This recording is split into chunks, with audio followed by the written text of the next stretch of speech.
Je ten zvuk.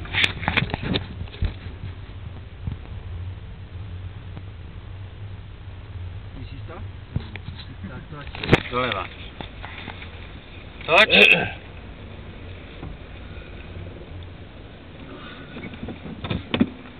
Už to, a toč doprava. By nám to nevyšlo. A teď toč doleva.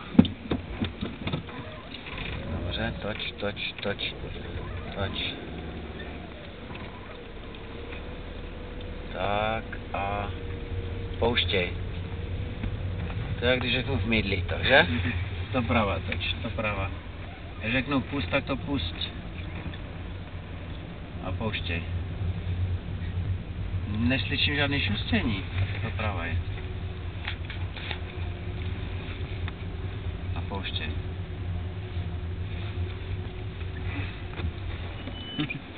Petře, kurva, když řeknu, že to máš pustit, tak proč potom chodíš? Takhle normálně to pustím a nechám si to takhle... Spocený ruce. Ale nemáš. Takhle si to musíš nechat prokluzovat, jo? A nedělat tady tohleto. Potom chodíš normálně jak tetka z Pohořelic. A jezdí od kulturáku ke Kravinu, tak te se nedivím, jo? Ještě jednou si to zkusím a pak se vystřídám. Jo, už. Toč dole. Toč. Neposunuj si to, přetlapkávej.